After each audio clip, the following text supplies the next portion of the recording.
अपने हाथों को उठाओ, बोलो थैंक यू जीसस कि तूने अपने वचन को भेजा है और मैं कानों को खोलकर इसे सुनूंगा और सेम नहीं होऊंगा। प्रभु यीशु मसीह के सामर्थी नाम में स्वागत है खुदावंद की प्रेजेंस में। मेरा विश्वास है कि जब आप इसकी बेस बंद करो,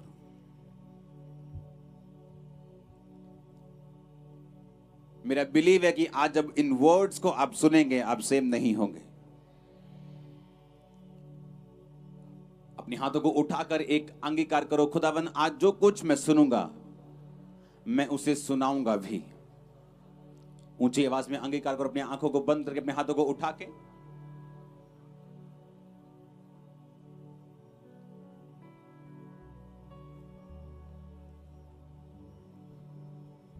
प्रभु यीशु मसीह के सामर्थी नाम में हम मांगते हैं। इस दुनिया में जो कुछ अभी हो रहा है आपने देखा है, जो इजराइल में हो रहा है, जो पूरे वर्ल्ड में हो रहा है, जो अभी आप कनाडा के साथ होते हुए देख रहे हैं। अब लाइफ, ये दुनिया उस पॉइंट पे पहुंच चुकी है जहां कुछ भी सर्टन नहीं है, कुछ भी ऐसा नहीं है कि हाँ सब कुछ सही चलता रहेगा, सब कुछ उत्तम चलता रहेगा, सब कुछ अच्छा चलता रहेगा। कोई भी न्यूज कहीं से भी आ रही है। मेरी इन लॉ फैमिली जो थी, मेरे सास और ससुर दोनों इजराइल में थे जब युद्ध शुरू हुआ। शुरू होने से जस्ट 8 घंटे पहले उनकी फ्लाइट थी और वहां से जब वो निकले तो 6-8 घंटे में वहां पे जो लड़ाई शुरू हो गई। और आज जब वो वापिस आए तो मैं आपको यही बात बताना चाहता हूं, इसको बंद करो और अपनी कैमराग्राफी अपने पास रखो जब तक वचन चलता है। अपने हाथों को उठा के हालेलुया बोलो एक बार। ये वचन बहुत इंपॉर्टेंट है आज आप लोगों के लिए। आज ऐसे इलाके में मीटिंग करने आया हूं जहां कभी मीटिंग नहीं हुई, जहां कभी वचन नहीं सुना गया इतना। ओके, अगर मुझे लाखों इकट्ठे करने हैं तो बहुत से स्थान है मेरे पास, लेकिन ये वर्ड इतना इंपॉर्टेंट है कि जब मैं प्रेयर माउंटेन पे कल प्रार्थना कर रहा था तो परमेश्वर ने स्पेशल ये आपके लिए वचन दिया है और ये आपको सेम नहीं रखेगा, आपको सेम नहीं छोड़ेगा। तो अगर इतना अनसर्टन हो गई है लाइफ कि कुछ पता नहीं, कभी कोविड के बाद खासकर कि लाइफ का कोई भरोसा नहीं है। आज कोई आसमान पे था और कल कोई वही आदमी फर्श पे आ चुका था अर्श से निकलकर। लोगों को समझ आया कि जो सुपर ह्यूमंस हैं, जो सुपरमैन हैं, वो आयरन मैन नहीं है, वो बैटमैन नहीं है। उन्हें समझ आया कि हम एक ऐसे एनिमी के खिलाफ अब लड़ रहे हैं जो दिखता नहीं है, कुछ कर नहीं सकते, मिलियन ट्रिलियन डॉलर्स बचा नहीं पा रहे लोगों को। डेथ बेड के ऊपर करोड़ों खरबों रुपया छोड़कर लोग चले गए। उनके दोस्त निराश होकर होटलों की बालकनी से करोड़ों रुपया उन्होंने उड़ाया कि इस पैसे का कोई भी मतलब नहीं है, पैसा वेस्ट है। लाइफ इतनी अनसर्टन है, अब ऐसी हो चुकी है। तो भरोसा किस चीज पे किया जाए, क्या किया जाए कि मेरी लाइफ जो है, मुझे कम से कम श्योरिटी तो हो कि मेरी लाइफ जो है अच्छी जाएगी। कौन मुझे वो भरोसा देगा, कौन मुझे वो इंश्योरेंस देगा? क्योंकि जो दुनिया में चल रहा है वो सचमुच डराने वाला है, सचमुच फ्राइटनिंग है, सचमुच ऐसा है कि आप चैन के साथ नहीं जी सकते। और ये चीजें मैं आपको कितने सालों से बताता आ रहा हूं कि दिन और बुरे होंगे, लड़ाइयों में और देश कूदेंगे, अपनी पावर को दिखाने की कोशिश करेंगे। और ये सारा कुछ शैतान के इन्फ्लुएंस से होगा, क्योंकि शैतान चाहता है नाश करना, घात करना, मारना। बाइबल कहती प्रभु यीशु मसीह बचाने के लिए आए और शैतान नाश करने के लिए आया, चुराने के लिए आया, घात करने के लिए आया और नष्ट करने के लिए आया। प्रभु यीशु मसीह एक नया धर्म बनाने के लिए नहीं आए, वो एक नया ईसाई धर्म बनाकर आपको ईसाई करने के लिए नहीं आए।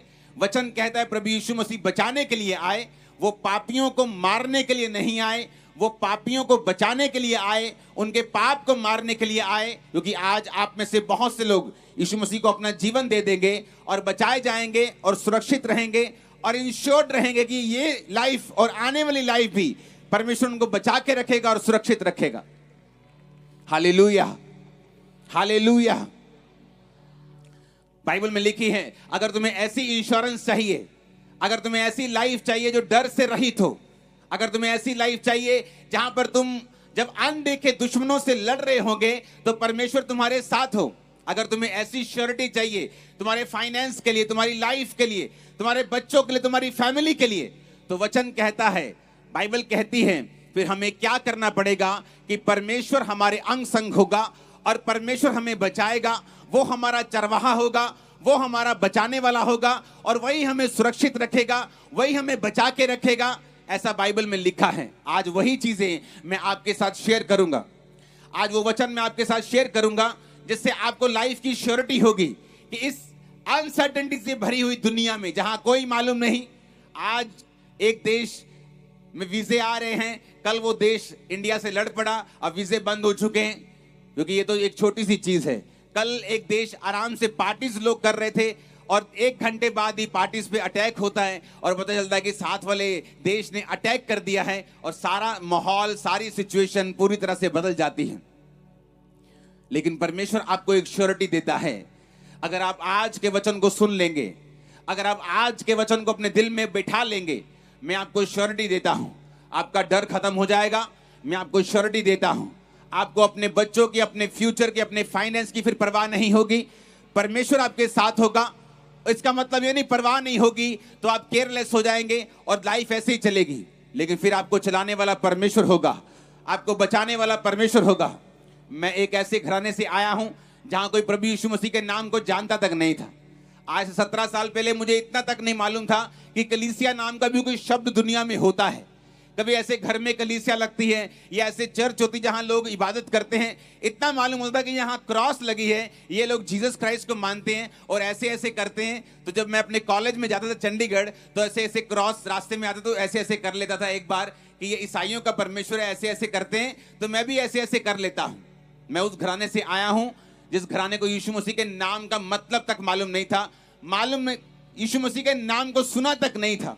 लेकिन जब मेरे दादाजी को कैंसर हुआ, इनकम टैक्स के बहुत बड़े ऑफिसर थे, जब लोग उनके पास प्रार्थना करने के लिए क्रिश्चियन लोग आने लगे तो मैं उनको बोलने लगा कि यहाँ मेरे घर में मत आना, ये हिंदुओं का, सिखों का घर है, अगर तुम आओगे तो हमें परिवर्तित करोगे, हमारा धर्म बदलोगे। अंग्रेज छोड़ के गए धर्म अपना, ताकि आप लोग चले गए अपना धर्म छोड़ के कि अब हम धर्म के चक्कर में लड़ते मरते रहें, तो यहाँ मत आइएगा। थोड़े दिन बाद मेंटली अपसेट के दौरे पड़ने लगे। जब दौरे बढ़ गए, जब दवाइयां खत्म हो गई, जब बाबे सब खत्म हो गए, जब सब जगह जाके देख लिया, सुसाइड करने पे आ गया, फिर एक हिंदू कपल, एक जो यीशु मसीह को मानता था, मुझे मिला और बताया कि हमें वही सिस्टर ने भेजा है जो तेरे घरों में आती थी। परमेश्वर की आत्मा ने उससे बात की कि उसी घर में जाओ, और परमेश्वर का आत्मा मुझसे कह रहा है कि उस घर में कोई बचेगा। उन्होंने कहा नहीं नहीं नहीं दीदी, हम वहां नहीं जाने चाहते, वहां कोई मानता नहीं है, उसके बड़े लोग नहीं मानते, उस घर के यंग लोग जो है वो भी नहीं वचन को मानते, हम नहीं जाएंगे उसके घर।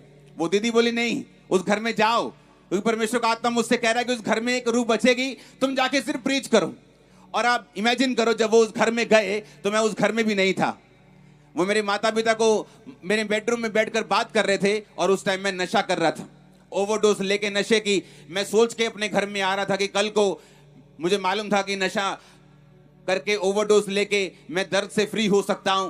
तो मैंने सोच लिया कि इस जगह जाके, विधिपुर फाटक जाके, यहाँ जाके इतने बजे की ट्रेन आती, मैं सुसाइड कर लूंगा। और इस तरह से सारा मैंने अपना पूरा काम धाम सब देख लिया, अपने भाई को देख के, अपने माता पिता को देख के रो लिया, सब दिल में बातें बना ली, सब तैयारी कर ली।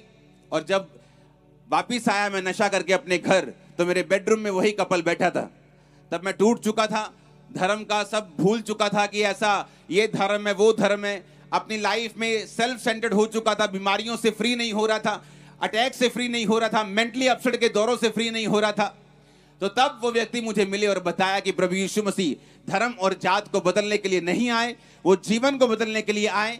उसे तेरी धर्म और जात से, तेरे रंग से, रूप से कोई लेना देना नहीं। अगर तू जीसस क्राइस्ट की ओर आएगा तो बाइबल कहती है वो तुझे बचाएगा, बाइबल कहती है वो पापियों के लिए आया। मैंने कहा ठीक है, क्योंकि उस समय ऐसा नहीं था कि मैं प्रभावित हो गया बहुत वचनों से, लेकिन मुझे ऐसा लगता कि मुझे जरूरत है हीलिंग की, चंगाई की, और मुझे कोई नहीं दे पाया। डॉक्टर्स, दवाइयां, सब जगहें नहीं दे पाई, तो क्यों नहीं चलते हैं, कोई बात नहीं, देख लेते हैं। उसी रात नशा करते हुए उस भवन को देखा जहां फिर मैंने जाना था, फिर जाना शुरू किया और परमेश्वर ने छूना शुरू किया।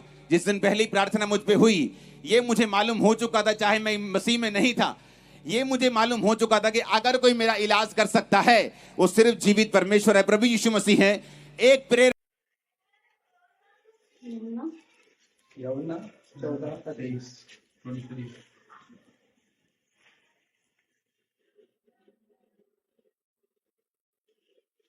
यीशु ने उसको उत्तर दिया, यदि कोई मुझसे प्रेम रखेगा तो वो मेरे वचन को मानेगा और मेरा पिता उससे प्रेम रखेगा और हम उसके पास आएंगे और उसके साथ वास करेंगे। हालेलुया। हालेलुया। प्रेम, यदि कोई मुझसे प्रेम रखेगा तो वह मेरे वचन को माने और मेरा पिता उससे प्रेम रखेगा और हम उसके पास आएंगे और उसके साथ वास करेंगे।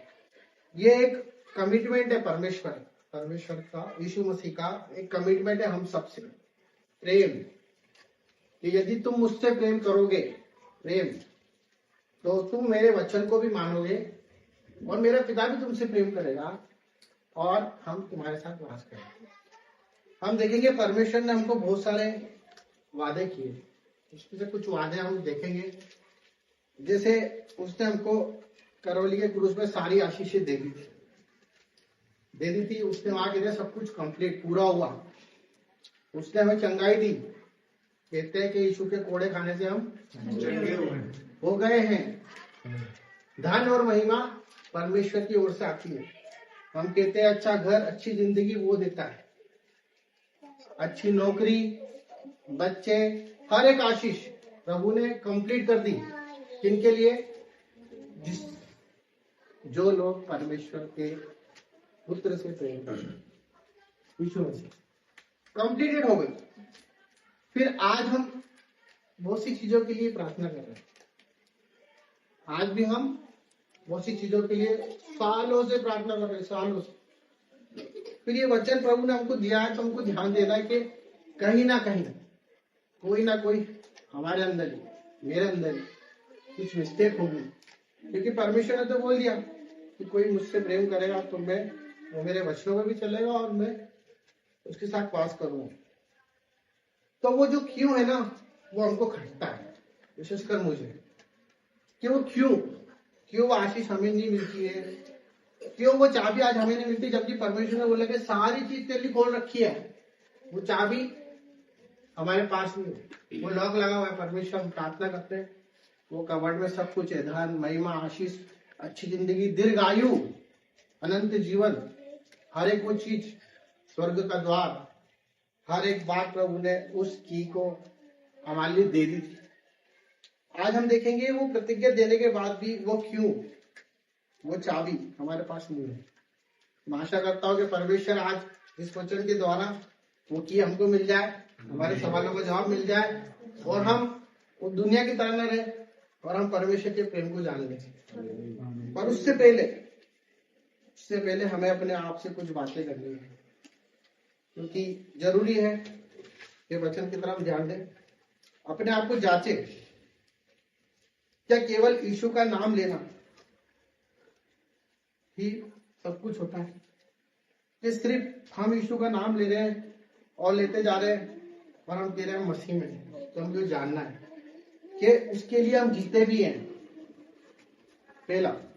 दूसरा हमें देखना है कि मसीह का प्रेम मुझ में दिखता है कि नहीं दिखता है। तीसरा हमको देखना है क्या मेरे शब्दों से मसीह को महिमा मिलती है कि नहीं। कि मैं उससे सिर्फ प्रेम करता हूं तो ये शब्दों से करता हूं कि हाँ प्रभु आपसे बहुत प्यार करता हूं, पर मेरी सोच तो प्यार ही नहीं करती। और हमको ये देखना पड़ेगा कि जब हम आईना देखते हैं, अपने भीतर देखते हैं, तो हम उसको दिखाई देते हैं कि नहीं, हमारे हृदय में वो दिखता है कि नहीं दिखता है। तो कुछ वचनों को हम देखेंगे, क्योंकि ये सब चीजें इसलिए है क्योंकि परमेश्वर ने हमसे प्रेम किया। उसने वचन बोला कि जो मुझसे प्रेम करता है वो मेरे वचन को भी मानेगा, मेरा पिता भी उससे प्रेम करेगा। प्रेम ऐसी चीज होती है जो हर एक चीज दे देती है, निस्वार्थ। मेरा बर्थडे था, मेरे भाई बहनों ने मुझे सब कुछ दिया, दिल खोल के प्रेम से दिया, है ना। वो प्रेम जो वापस नहीं लेता है। तो परमेश्वर ने सारी आशीष दे दी, फिर हमको क्यों नहीं मिल रही? तो हम भजन संहिता 118 उसका 8वां वचन पढ़ते हैं। भजन संहिता 18:8 यहोवा की शरण लेनी मनुष्य पर भरोसा रखने से उत्तम है। हालेलुया। परमेश्वर का वचन ये कह रहा है कि यहोवा का शरण लेना अच्छा है मनुष्य पर भरोसा रखने से, क्योंकि मनुष्य परमेश्वर ने बनाया, वो जानता है कि मनुष्य क्या है। मनुष्य पलट सकता है, परमेश्वर कभी नहीं पलट। तो वो ये कहता है कि हम उसके जीवन में, उसके शरण में रहते हैं कि जब हमें कुछ भी चीज की नीड्स होती है, कुछ भी चीज की हमको, हम तुरंत मनुष्य की शरण में चले जाते हैं, मनुष्य पर भरोसा कर लेते हैं कि ये हमारे लिए करेगा। परमेश्वर तो न जाने कब है, पर हम पहले उससे बात कर ले, इससे बात कर ले, उससे परमेश्वर से हम बात नहीं करते। तो हमको ये देखना पड़ेगा कि जब उससे शरण हम उसके पास लेंगे तो परमेश्वर अपने लिए हर एक वो चीज कर सकता है। आज उसने वादा किया है कि तुम प्रतीति कर लो, जो तुमको चाहिए ना तुम प्रतीति कर लो, वो सब कुछ तुम्हारे लिए हो जाएगा। तो क्या हम जो जीवन जी रहे उसमें हमको देखना है कि बहुत से लोग हमारे आसपास भी हैं, हम चर्च जाते हैं, हम सब कुछ करते हैं, आराधना करते हैं, हर एक बात करते हैं, और हम देखें कि हमारे आसपास वाले लोग भी वैसा ही कर रहे हैं, पर हमारे जीवन का आकार वैसा का वैसा ही है जैसा आज से 5 साल पहले था, जैसा आज से 10 साल पहले हम वहीं के वहीं खड़े हैं। हम किसी चीज के लिए दुआ कर रहे हैं, वो दुआ हमारी हो ही नहीं रही। तो हमें पता लगेगा कि हम क्या मालूम किसी मनुष्य के अधीन तो नहीं है, कहीं ऐसा तो नहीं हम किसी पर्टिकुलर सब्जेक्ट के ऊपर टिक गए, क्योंकि परमेश्वर तो देने के लिए बैठा है। जब उसने बोला कि सब कुछ मैं दे दूंगा, तो देने के लिए बैठा है। फिर भी हम लोग आते हैं, अपना सब कुछ करते हैं, तो वहां पे हमको जांचना है कि हम सच में यीशु मसीह के लिए आए कि नहीं। हम कहीं ऐसा तो किसी को इम्प्रेस करना है, बुरा मत मानना, परमेश्वर वचन में लिखा है, ठीक बोलो। हम आगे देखते हैं तीतुस 1:16।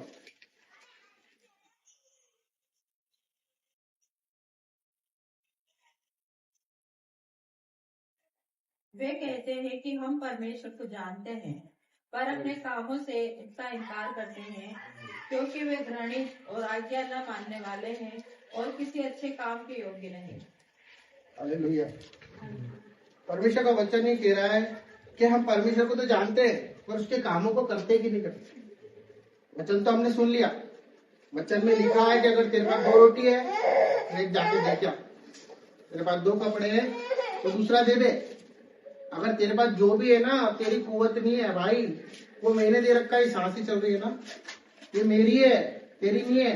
मैंने किसी पर्पज से तुझे भेजा है, इसलिए भेजा है। पड़ोसी भी वैसे ही करता है, जो मनुष्य जो मूर्ति पूजा करता है, हर एक वो चीज करता है, गंदे काम करता है, वो भी वही करता है, सेम है। हमें उसमें क्या अंतर हो गया।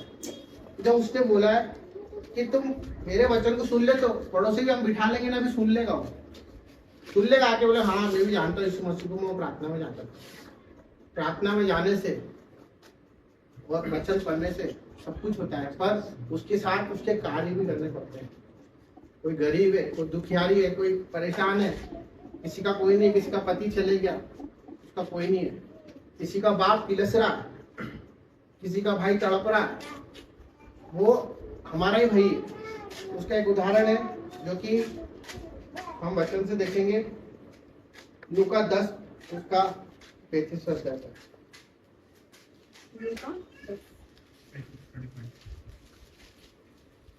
दूसरे दिन उसने 2 दिनार निकाल कर, हाँ यही उसका 30 से 35 तक। यीशु ने उत्तर दिया, एक मनुष्य यरूशलेम से यरीहो को जा रहा था कि डाकुओं ने घेर कर उसके कपड़े उतार लिए और मार पीट कर उसे अधमरा छोड़ चले गए।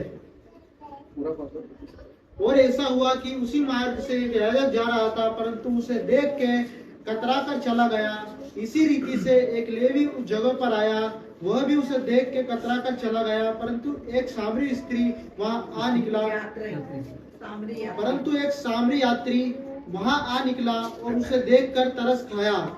उसने उसके पास आकर उसके घाव पर तेल और दाखरत डालकर पट्टियां बांधी और अपनी सवारी पर चढ़ाकर सराय में ले गया और उसकी सेवा टहल की। दूसरे दिन उसने 2 दिनार निकालकर सराय के मालिक को दिए और कहा, इसकी सेवा टहल करना, और जो कुछ तेरा और लगेगा वो मैं लौटने पर तुझे भर दूंगा। हालेलुया। हालेलुया। ये कौन था? सामरी। सामरी के विषय आप सब जानते, परमेश्वर को नहीं जानता था, जानते थे या नहीं जानता था, पर वो कार्य को जानता था करना, क्योंकि उससे पहले एक याजक आया, फिर लेवी आया। वो याजक कौन? जो आराधनालय में, प्रार्थना गृह में रहते हैं, याजक, प्रेस्ट। वो लोग छोड़ के चले गए, प्रार्थना करते थे इसके लिए, पढ़े रहने दो, खून बंद हो जाएगा, है ना, ठीक हो जाएगा अपने आप। नहीं, जो नहीं जानता था उसने उठाया, उसने उसको पहुंचा, उसको लेके गया, उसको अस्पताल में भर्ती कराया, और ये भी बोला दूसरे दिन कि जो पैसा लगे वो भी मैं दूंगा। फॉर एग्जाम्पल सिंपल ही कि अभी इन्होंने टेस्टिमनी दी थी कार्य करने की, मुझे मालूम मेरे बहन भाई सब इंटरनल करते हैं, पर ये बात मनन किए तो दीदी ने एक बेसहारा को सहारा दिया, समझ दी उसको, बोला कि नहीं तू उठ, तू कैंसर में नहीं है, मैं तेरी प्रार्थना भी करूंगी, तेरे साथ चलूंगी भी सही। हालेलुया। तो वो उदाहरण है कि हम कार्य को भी करें, हम ऐसा ना बने कि भाई इसको भूख की जरूरत है और उसको हम प्रार्थना कर रहे हैं, इसको किसी और चीज की जरूरत है हम वो नहीं दे रहे और उसको उसके लिए प्रार्थना कर रहे हैं। कोई प्यासा है, हम बोल रहे हैं कि भाई हम प्रार्थना करनी है, पर उसके साथ साथ हमको उसके लिए